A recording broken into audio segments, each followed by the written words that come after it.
Hi all, welcome to Akila vlogs. இன்றைக்கி நம்ம lunch vlog தான் நம்ம பார்க்க போகிறோம். இன்றைக்கி ஃப்ரைடே மார்னிங், கார்த்திகை தீபம். வாங்க இன்றைக்கி நம்ம வீட்டில் என்ன லன்ச்சுன்னு பார்க்கலாம். எல்லோரும் விளக்கெல்லாம் ரெடி பண்ணிட்டீங்களா தீபத்துக்கு ஏற்றுறதுக்கு? நம்ம ஈவினிங் உட்காந்து கஷ்டப்பட்டுட்டு கடைசி நேரத்தில் டென்ஷன் ஆகாதீங்க. இப்பயே எடுத்து எல்லா விளக்கும் மஞ்சள் குங்குமம் வச்சுக்கோங்க. நிறைய பேர் நேற்றே செஞ்சு வச்சுருப்பீங்க. வச்சுட்டு வத்தியெல்லாம் ஒரு எண்ணெய் பாத்திரத்துக்குள்ளே போட்டு எண்ணெயில் போட்டு வச்சுருக்க, நல்லா ஊறிக்கும். இந்த அகல் விளக்கெல்லாம் எப்படி இருக்குன்னு பாருங்கள்.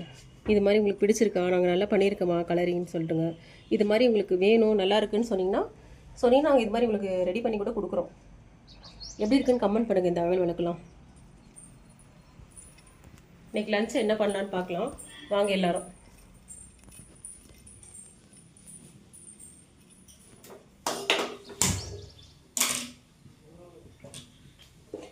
ஒரு கடாய் வச்சுக்கலாம். வச்சுட்டு கடாய் காஞ்சதும், இன்றைக்கி நம்ம வீட்டில் வெண்டைக்காய் சாம்பார் தான். இந்த வருஷம் நமக்கு படைக்கிற பழக்கம் இல்லை இந்த வருஷம். அதனால் வெண்டைக்காய் சாம்பார் வைக்கிறோம். நாங்கள் எதுவும் படைக்கலை, நெக்ஸ்ட் இயர் தான் படைப்போம். வெண்டைக்காய் சாம்பாருக்கு ஒரு கடாய் வச்சு ஆயில் விட்டுக்கலாம். ஆயில் விட்டுட்டு நல்லா வெண்டைக்காய் வதக்கிக்கணும். வெண்டைக்காயில் நிறைய பேர் சாம்பார் எப்படி வைக்கிறது, வெண்டைக்காய் சாம்பாரா அப்படின்னு யோசிப்பீங்க. வெண்டைக்காயில் சாம்பார் செஞ்சால் சூப்பராக இருக்கும். எப்படி செய்கிறோன்னு பாருங்கள்.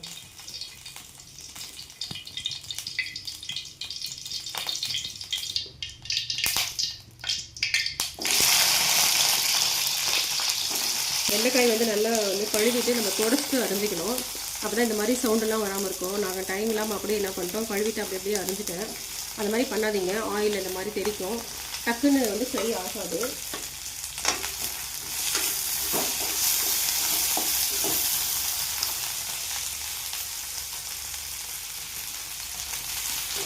இந்த வெண்டைக்காயோட ஸ்கின் எல்லாம் பார்த்தீங்கன்னா நல்லா ப்ரௌனிஷாக, நிறைய பேர் தீர்ந்துச்சு அப்படின்லாம் சொல்லுவோம்ல, கருகிடுச்சு அந்த மாதிரி ஆகிற மாதிரி, கலர் சேஞ்ச் ஆகிற மாதிரி, க்ரீனில் இல்லாமல் கொஞ்சம் நல்லா கலர் சேஞ்ச் ஆகிற மாதிரி நல்லா வதக்கிக்கணும்.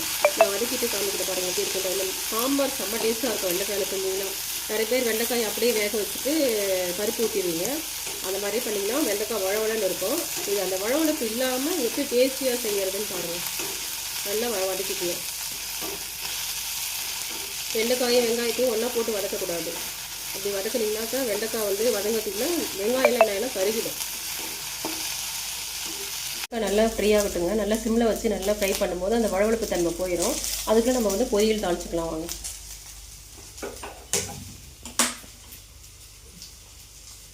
ரசத்துக்கு தக்காளியோட ஸ்கின் ரொம்ப திக்காக இருக்குது. ஸோ அதனால் தக்காளி கொஞ்சம் தண்ணி வச்சு அடுப்பில் வைக்கிறேன். அந்த தோலெல்லாம் நல்லா உருது. தக்காளி நல்லா இது பண்ண ரசத்துக்கு நல்லா மசிக்கிறதுக்கு நல்லா ஈஸியாக இருக்கும்.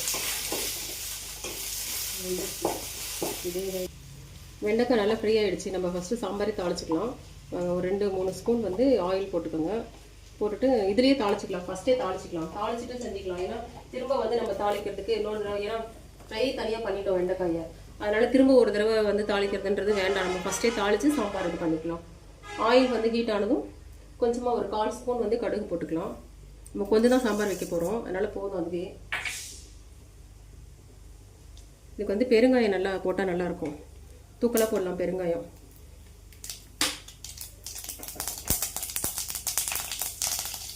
ரெண்டு பச்சை மிளகாய் போட்டுக்கலாம். வெண்டைக்காய் சாம்பாருக்கு பச்சை மிளகாய் 2 போட்டோம்னா நல்லாயிருக்கும். ஏன்னா வெண்டைக்காய் ஈரமாக இருக்கிறதுக்கு எல்லாத்துக்கு 2 பச்சை மிளகாய் நம்ம சேர்த்துக்கலாம். ஒரு நேரத்துக்கு தான் கொஞ்சமாக தான் சாம்பார் வைக்கிறேன். அதனால் ஒரே ஒரு வெங்காயம் கட் பண்ணி வச்சுருக்கேன். சிறு வெங்காயம் தான் போட்டுக்கோங்க, சூப்பராக இருக்கும்.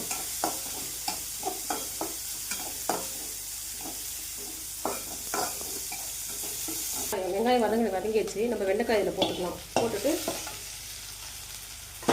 நல்லா சேர்த்து வதக்கிக்கலாம். நல்லா ஒரு பெரிய சைஸ் தக்காளி 1 கட் பண்ணி வச்சுருக்கேன், அதையும் போட்டுக்கலாம். நாங்கள் வீடு ஷிஃப்ட் பண்ணுறோம். அதனால் எல்லா திங்ஸும் அங்கே பாதி இங்கே பாதி இருக்கிறதுனால எங்களால் எதுவும் சரியாக டக்குன்னு எடுத்து ஈஸியாக சமைக்க முடியல. இது சிரமமாக இருக்குது.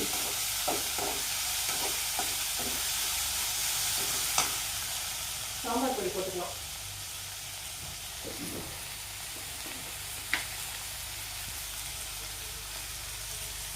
இந்த ஸ்பூனில் 2 ஸ்பூன் சாம்பார் பொடி போடுங்க, போதும். இன்னும் குவான்டிட்டி கம்மியாக தான் வைக்கிறோம். உங்களுக்கு காரம் அதிகமாக தேவைப்பட்டால் வச்சுக்கோங்க.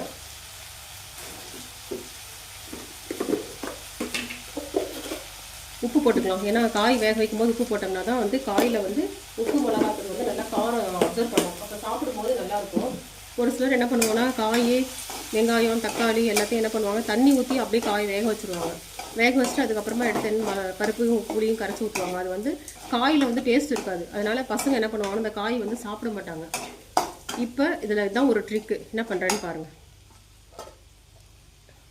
இது அப்படி தண்ணி ஊற்றி வேக வைக்கக்கூடாது. வெண்டைக்காய் சாம்பார் மட்டும் எப்பயுமே என்ன பண்ணால் புளியில் தான் வேக வைக்கணும். வெண்டைக்காயை புளியில் வேக வச்சுட்டு தான் நம்ம பருப்பை ஊற்றணும். பாருங்கள், உங்களோட சாம்பாருக்கு ஏற்ற எவ்வளோ நம்ம வைக்கிறோமோ சாம்பார், அதுக்கு எவ்வளோ புளி தேவைப்படுமோ அதை நம்ம இப்போயே ஊற்றிடலாம். பின்னாடி தான் ஊற்றணும், இப்போ கொஞ்சம் ஊற்றினா போதும் அப்படிலாம் கிடையாது. புளியில் அந்த உப்பு மிளகாத்தூள்ல சாம்பார் வந்து வெண்டைக்காய் வெந்துச்சுன்னா செம்ம டேஸ்ட்டாக இருக்கும். ஒரு சின்ன எலுமிச்சம்பழம் அளவுக்கு புளி ஊற்றிருக்கேன். இதுவே அதுக்கு அதிகம். தண்ணி ஊற்றி இப்போ வேக வச்சுக்கலாம். தண்ணியில் இந்த அளவுக்கு ஊற்றிருக்கேன். புளி ஊற்றிட்டு இப்போ இந்த காய் வேகிறதுக்கு தேவையான அளவுக்கு தண்ணி ஊற்றிருக்கோம். இப்போ வந்து ஒரு தட்டு போட்டு மூடி சிம்மில் வச்சுக்கலாம்.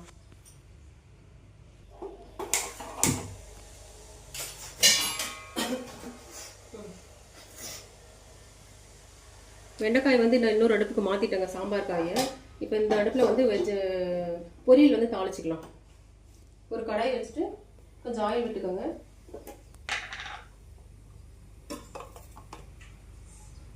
பொரியலுக்கு நிறைய எண்ணெய் தேவைப்படாது. நாங்கள் அவரைக்காய் பொரியலாம் பண்ணுறோம், அதனால் அதுக்கு நிறைய ஆயில் தேவைப்படாது. சப்போஸ் புடலங்காய், பீர்க்கங்காய் அந்த மாதிரி இதெல்லாம் நீங்கள் பொரியல் பண்ணுறதா இருந்தால் ஆயில் நிறைய தேவைப்படும். நிறைய பேர் என்ன பண்ணுவாங்க அப்படின்னு பார்த்தீங்கன்னா, இந்த பொரியல்லாம் செய்யும்போது எல்லா பொரியலுக்கும் வெங்காயம், தக்காளி எல்லாத்துக்கும் மிளகாத்தூள் நிறைய போடுவாங்க. பொரியலுக்கு மிளகாத்தூள் போட்டு செஞ்சோம்னா சாம்பார் இருக்கிற காய்க்கும் பொரியல் இருக்கிற காய்க்கு என்ன வித்தியாசம் தெரியும்? ஸோ வித்தியாசமே தெரியாது. பசங்க ஒரே மாதிரி இருக்குன்னு போர் அடிக்கும், காயை சாப்பிடவே மாட்டாங்க. நம்ம அந்தந்த காய்க்கு ஏற்ற மாதிரி நம்ம என்ன பண்ணலாம்னா பச்சை மிளகா, வரமிளகா அப்படின்னு மாற்றி மாற்றி போட்டு சமையல் பண்ணலாம். இந்த காய்க்கு வெங்காயம் போட்டுக்கலாம், இந்த காய்க்கு வெங்காயம் வேண்டாம், இதுக்கு பச்சை மிளகாய். எந்த காய்க்கெல்லாம் பச்சை மிளகாய் போடணும் அப்படின்னு பார்த்தீங்கன்னா, இந்த அவரைக்காய்க்கெலாம், அவரைக்காய், பீன்ஸுக்கெலாம் வந்து காஞ்ச மிளகாய் போட்டுக்கலாம்.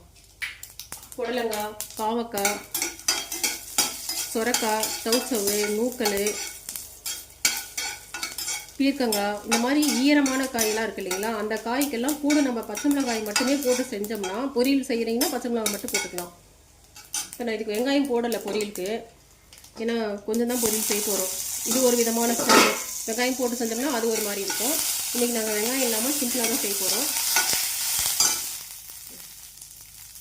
பூண்டு வந்து ஒரு 4 பல் பூண்டு வந்து கட் பண்ணி பொடியை நறுக்கியும் போடலாம். பூண்டு போடலாம், கொஞ்சம் பெருங்காயம் போட்டுக்கலாம். பூண்டு விலைவாசி அதிகமாக இருக்கு இல்லையா, அதனால் நான் பெருங்காயம் சேர்த்துக்கிறேன், கேஸ்லாம் எடுக்கும். அவரைக்காய் வந்து ஒரு 100-150 கிராம் அவரைக்காய் வந்து நான் கழுவிட்டு பொடியை கட் பண்ணி வச்சுருக்கேன். இது அவரைக்காயெல்லாம் சேர்த்தாச்சு. இது கொஞ்சம் லைட்டாக கலரி கொடுத்துக்கலாம்.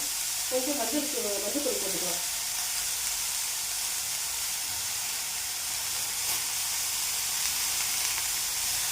நிறைய மஞ்சள் போட்டிங்கன்னா மஞ்சள் பொடி வாசடிக்கும், கொஞ்சமாக போட்டுக்கோங்க. கொஞ்சம் கல்லுப்பு போட்டுக்கோங்க. அதேமாதிரி மோஸ்ட்லி நம்ம வந்து அப்படியே கொஞ்ச நேரம் வேக வச்சு சமைக்கிற எல்லா காய்கறிக்கும் நம்ம கல்லுப்பு போட்டுக்கலாம். கல்லுப்பு போட்டிங்கன்னா எல்லா சமயமே கொஞ்சம் கூடுதல் டேஸ்ட் கிடைக்கும். சால்ட்டு போட்டிங்கன்னா டேஸ்ட் கொஞ்சம் குறையும். நீங்கள் ட்ரை பண்ணி பாருங்கள். இப்போ நல்லா மிக்ஸ் பண்ணிவிட்டு கொஞ்சம் தண்ணி ஊற்றி லைட்டாக தொளிச்சா போதும். நிறைய தண்ணி ஊற்றிலாம் வேக வைக்க வேண்டிய அவசியம் இல்லை. தண்ணி தொளித்து நம்ம மூடி வச்சு சிம்மில் வச்சிருந்தாவே இந்த காய் அப்படியே மணந்துடும். ஒரு 5 மினிட்ஸ் அது கூட தேவைப்படாது, வெந்துடும் சீக்கிரம். ஏன்னா காயும் நல்லா இலசாக தான் இருக்குது. அப்படியே மூடி வச்சுக்கலாம். கொஞ்சம் தண்ணி ஊற்றி, தண்ணி ஊற்ற தேவையில்லை. தண்ணி நம்ம கொஞ்சமாக தொளிச்சோம்னாலே போதும், இதிலே காய் நல்லா வெந்துடும். இதை வந்து கப்புன்னு மூடி வச்சுக்கலாம். அந்த புழுக்கத்திலேயே என்ன ஆகும்னா காய் டக்குன்னு வெந்துடும். சாம்பார் காய் வெந்துட்டுருக்கு. பொரியலுக்கும் நம்ம காய் வதக்கிட்டோம். இப்போ ரசம் வச்சுக்கலாம். இந்த தக்காளி பழம் வந்து ஸ்கின்னும் ரொம்ப திக்காக இருக்குதுன்னு சொல்லிட்டு நான் சுடு தண்ணியில் போட்டு தண்ணி வச்சு கொஞ்சம் அடுப்பில் வச்சு சூடு பண்ணியிருந்தேன் இல்லைங்களா, அந்த மேல் ஸ்கின் மெலிசாக இருக்கும் இல்லையா, அந்த ஸ்கின்னை உரிச்சிட்டு இப்போ தக்காளி பழமும் புளியும் கரைச்சிக்கலாம். ரசத்துக்கு எப்பவுமே தக்காளி பழம் ஒன்று சேர்த்து போட்டிங்கன்னா டேஸ்ட் நல்லாயிருக்கும்.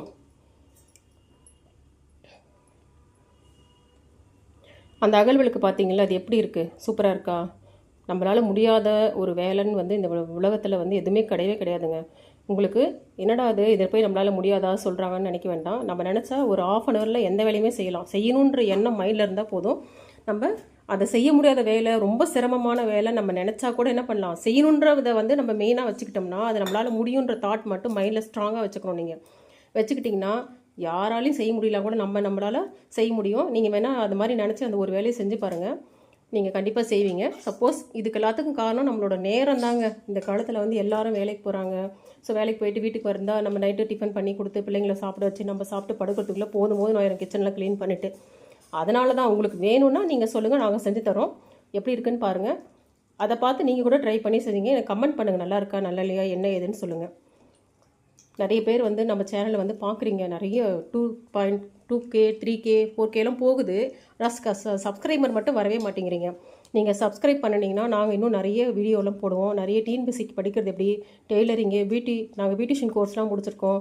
அது சம்மந்தமாக கூட நிறைய வந்து உங்களுக்கு ரொம்ப யூஸ்ஃபுல்லாக இருக்கிற வீடியோஸ்லாம் நாங்கள் போடுவோம். இது சம்மந்தமாக உங்களுக்கு ஏதாவது டிப்ஸ் வேணுன்னா நீங்கள் கமெண்டில் கேளுங்க. நாங்கள் அது சம்மந்தமாக ஷார்ட்ஸ் ஏதாவது பியூட்டி டிப்ஸு, ஹேர் வந்து நிறைய கொட்டுது, இல்லை வந்து என்னோடய ஸ்கின் வந்து பிரைட் ஆகணும், இல்லை ஷைனிங் ஆகணும், இது மாதிரி உங்களுக்கு என்ன வேணாலும் நீங்கள் வந்து கமெண்ட் பண்ணுங்கள். நாங்கள் வந்து சும்மா வந்து நிறைய பேர் யூடியூப்காக சொல்கிற மாதிரி யாருனாலும் என்னன்னாலும் கருத்து சொல்லிடலாம். ஆனால் அது உண்மையாக படிச்சிருக்கணும். நாங்கள் படித்து சர்டிஃபிகேட்லாம் வச்சுருக்கோம். அது உங்களுக்கு என்ன கூட நான் ஒரு நாளைக்கு வந்து யூடியூப்பில் போட்டு விட்றேன், நீங்கள் பாருங்கள். உங்களுக்கு என்ன வேணாலும் கேளுங்க, நாங்கள் அது சம்மந்தமாக உங்களுக்கு வந்து ஷார்ட்ஸாகவோ வீடியோவோ நான் போட்டு விட்றேன். உங்களுக்கு ரொம்ப யூஸ்ஃபுல்லாக இருக்கும். அதை நீங்கள் பண்ணிவிட்டு அது உங்களுக்கு யூஸ்ஃபுல்லாக இருந்துச்சா இல்லையான்னு சொல்லிட்டு நீங்கள் கமெண்ட் பண்ணுங்கள். அவரைக்காய் வந்து கொஞ்சம் அப்பப்போ கிளறி விட்டுக்கலாம். ஏன்னா நம்ம தண்ணி ஊற்றிலாம் வேக வைக்கல, தண்ணி தொளிச்சு தான் வேக வச்சுருக்கோம். ஸோ நம்ம அப்பப்போ எடுத்து கிளறி விட்டோம்னா தான் அடி பிடிக்காமல் இருக்கும்.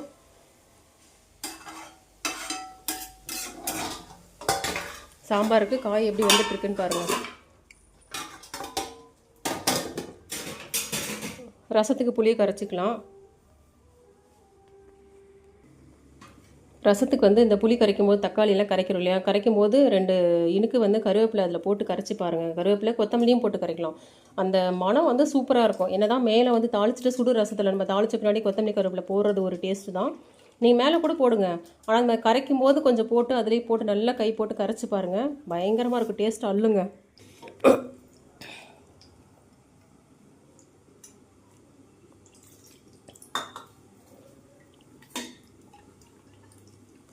இந்த ஸ்பூனில் சாப்பிட்ற பழக்கத்தெல்லாம் விட்டுட்டு கையில் எடுத்து சாப்பிட்டு பாருங்கள், அது சீக்கிரமாக செரிமானம் ஆகும். கையில் வந்து அது எனக்கு சரியாக சொல்ல தெரியல, என்சைம்ஸாக ஏதோ இருக்குது, நம்ம அதனால் கையில் வந்து நம்ம பிசைஞ்சு சாப்பிட்றதுனால நமக்கு வந்து அது சீக்கிரமாக செரிமானம் ஆகும், செரிமான பிரச்சனைலாம் வராது அப்படின்ற மாதிரி சொல்லுவாங்க, பாட்டிங்கெல்லாம் சொல்லுவாங்க. நீங்கள் அது மாதிரி ட்ரை பண்ணி பாருங்கள். நிறைய பேர் வந்து ஸ்பூன்லேயே பர்மனெண்ட்டாக சாப்பிட்றவங்களா இருந்தால், இல்லை ஏதாவது ஒரு வேலையை அந்த மாதிரி மாற்றி சாப்பிட்டு பாருங்கள், அந்த ஃபுட்டு உங்களுக்கு சீக்கிரமாக ஜீரணம் ஆகும். ரசம் புளி தக்காளி கரைச்சாச்சு, கொஞ்சமாக பருப்பு தண்ணி ஊற்றிக்கலாம். இது வந்து பார்த்திங்கன்னா ரசப்பொடி, நம்ம ரசப்பொடி வந்து ரெசிபி எப்படின்னு சொல்லிட்டு நான் உங்களுக்கு நம்ம சேனலில் போட்டிருக்கேன். ரொம்ப டேஸ்ட்டாக இருக்கும், நீங்கள் ட்ரை பண்ணி பாருங்கள். அதோட லிங்க் வேணால் இதில் நான் கொடுக்குறேன், நான் உங்களுக்கு இந்த வீடியோ கீழே கொடுக்குறேன். நான் ட்ரை பண்ணி பாருங்கள் எப்படி இருக்குன்னு சொல்லுங்கள். செம்ம டேஸ்ட்டாக இருக்கும், வாசனையே அள்ளுங்க. நம்ம மிளகு சீரகம் மேலே தாளித்து கொட்டுறத விட இந்த ரசப்பொடி பண்ணி பாருங்கள். தேவையான உப்பு போட்டுக்கலாம். நல்லா மிக்ஸ் பண்ணிவிட்டு நமக்கு வேணுங்கிற அளவுக்கு தண்ணி ஊற்றி உப்பு புளி காரம் எல்லாம் சரியாக இருக்கான்னு பார்த்துட்டு நம்ம அடுப்பில் வச்சுக்கலாங்க. எங்களுக்கு ஒரு நேரத்துக்கு மட்டும்தான் ரசம், அதனால் நாங்கள் கொஞ்சமாக தான் வச்சுருக்கோம்.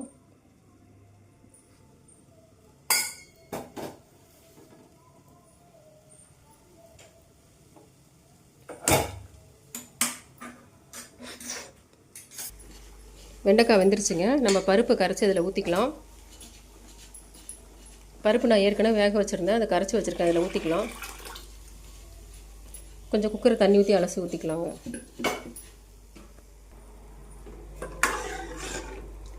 இப்போ நல்லா கலந்துக்கிட்டு உப்பு எல்லாம் உரைக்குதான்னு பாருங்கள். உரைக்குதான்னு பார்த்துட்டு உப்பு பத்தலைன்னா இங்கே உப்பு போட்டுக்கலாம். இப்போ புளி பத்தலைனா கூட பார்த்துட்டு போட்டுக்கலாம். ஆனால் நம்ம காய் வேகும்போது நமக்கு தேவையான புளியை நம்ம போட்டுக்கணும், அப்போ தான் காய் நல்லாயிருக்கும். இப்போ உங்களுக்கு புளி ஓகே தான் ஆகும். நான் பார்த்துட்டு உங்களுக்கு புளி வேணும்னா எனக்கு பத்தலை அப்படின்னா நான் உப்பு புளி எல்லாமே சரியாக இருக்குங்க. இது கொதிச்சோன்னே கொத்தமல்லி கருவேப்பிலை போட்டு இறக்கிக்கலாம். பொரியல் வந்து அவரைக்காய் வெந்துருச்சு. இப்போ வந்து தேங்காய் போட்டுக்கலாம். நம்ம வந்து தேங்காய் போட்டு பொரியல் வந்து செய்கிறோம்னாக்கா வந்து காலையில் செஞ்சுட்டு நைட்டு வரைக்கும் அந்த பொரியல் தேவைன்னா நல்லா சூடுபடுத்திக்கணும். அடுப்பில் சிம்மில் வச்சுட்டு தேங்காய் வந்து நல்லா சூடு பண்ணால் தான் பொரியல் வந்து கெடாமல் இருக்கும். இல்லைன்னா என்ன ஆகும்னாக்கா பொரியல் வந்து கெட்டு போயிடும். தேங்காய் போட்டு நல்லா சூடு பண்ணலாக்கா பொரியல் வந்து சீக்கிரம் கெட்டுடும். ஸோ பிள்ளைங்களுக்குலாம் நம்ம கொடுத்து அனுப்புகிறோம்னாக்கா நல்லா சூடு பண்ணி கொடுத்து அனுப்புங்க. பாக்ஸில் போட்டு கப்புன்னு மூண்டோம்னா சீக்கிரம் ஸ்மெல் வந்துடும். தேங்காய் போட்டு நல்லா கலரி வச்சுங்க. பொரியல் அவ்வளோதான் முடிஞ்சிருச்சு. இதை நம்ம அடுப்புலேருந்து இறக்கிக்கலாம். இறக்கிட்டு ரசம் கொதிக்கிற ஸ்டேஜ் வந்துருச்சு, அதை பார்க்கலாம். ரசம் வந்து எப்பவுமே கொதிக்கக்கூடாதுங்க. இந்த மாதிரி நுரக்கட்டி கொதிக்கிற ஸ்டேஜில் நிறுத்திடணும். அப்போ தான் வந்து ரசம் வந்து நல்லா டேஸ்ட்டாக இருக்கும். இப்போ ரசம் தாளிச்சிக்கலாங்க.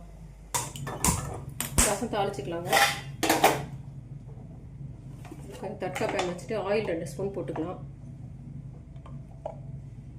இதுக்கு மிளகு சீரகம்லாம் இடித்து போட வேண்டியதில்லை, நம்ம ரசப்பொடி போட்டிருக்கோம், அதனால தேவையில்லை. கொஞ்சம் கடுகு காஞ்ச மிளகாய் மட்டும் போட்டுக்கலாம்.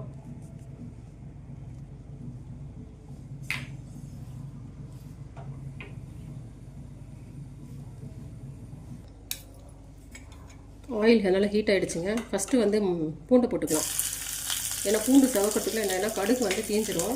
அதனால் பூண்டை போட்டுட்டு நம்ம கொஞ்சம் நல்லா அது சவக்க இது பண்ணிக்கலாம். பூண்டு வந்து தோலோடு போட்டால் தான் ரசம் நல்லாயிருக்கும்னு சொல்லி ஒரு சிலர் ஃபீல் பண்ணுவீங்க. ஆனால் அது உண்மை தான். ஆனால் என்ன பண்ணணும்னா பூண்டை வந்து நம்ம இந்த மாதிரி மேல் தோலெல்லாம் எடுத்துகிட்டு தண்ணியில் கழுவிட்டு அதுக்கப்புறமா பூண்டு இடித்து சேர்த்துக்கோங்க. ஏன்னா பூண்டெல்லாம் பார்த்திங்கன்னா அங்கங்கே ரோட்டில் காய வைப்பாங்க. பூண்டு, சிறு வெங்காயம், பெருவெங்காயம்லாம் காய வைக்கும்போது என்ன ஆகுனா நம்ம அதை அப்படியே எடுத்து வந்து தோலோடு செய்கிறோன்ற பேரில் செய்வோம்.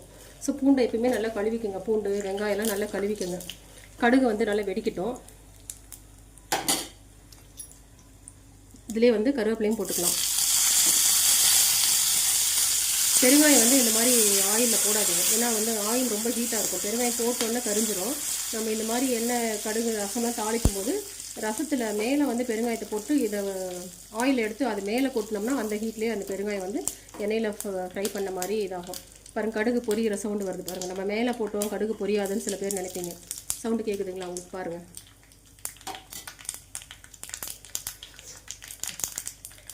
பாருங்கள், பெருங்காயம் வந்து இதில் மேலே போட்டுக்கலாம். இப்போ வந்து இதை எடுத்து அது மேலே கொட்டிக்கலாம். கொட்டிட்டிங்கன்னா அந்த சுடு எண்ணெயிலே அந்த பெருங்காயம் வந்து எண்ணெயில் பொரிச்ச ஸ்மெல் வரும். சாம்பார் பாருங்கள் நல்லா கொதிச்சிருச்சுங்க.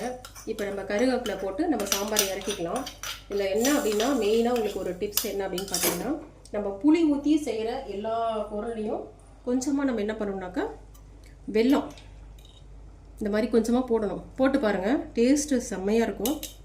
ரசத்துக்கு கொஞ்சோண்டு இவ்வளோதான் நிறைய போடணும்னு அவசியம் இல்லை. அந்த புளியோட வந்து எருப்பை வந்து அந்த வெல்லம் வந்து எடுத்துருங்க. டேஸ்ட்டு செம்மையாக இருக்கும். கருவேப்பிலை போட்டுக்கலாம். கருவேப்பிலை, கொத்தமல்லி, சாம்பார் போட்டுக்கலாம். வெண்டைக்காய் சாம்பார் தானே, அதனால் கொத்தமல்லி போட்டால் நல்லா தான் இருக்கும். ரசத்துக்கு கருவேப்பிலை வந்து எண்ணெயிலே தாளிச்சிட்டோம். ஏற்கனவே வந்து புளி தக்காளி கரைக்கும் போது போட்டிருக்கோம். இப்போ மேலே கொஞ்சம் சூடாக இருக்கும்போது கொத்தமல்லி போட்டுக்கலாம். அவ்வளோதான். இதை மூடி வச்சிடலாங்க. நம்ம வீட்டு லஞ்ச் வந்து ரெடி ஆகிடுச்சு. ரைஸ் நாங்கள் வந்து அப்புறமா சூடாக வச்சுக்கிறோம்.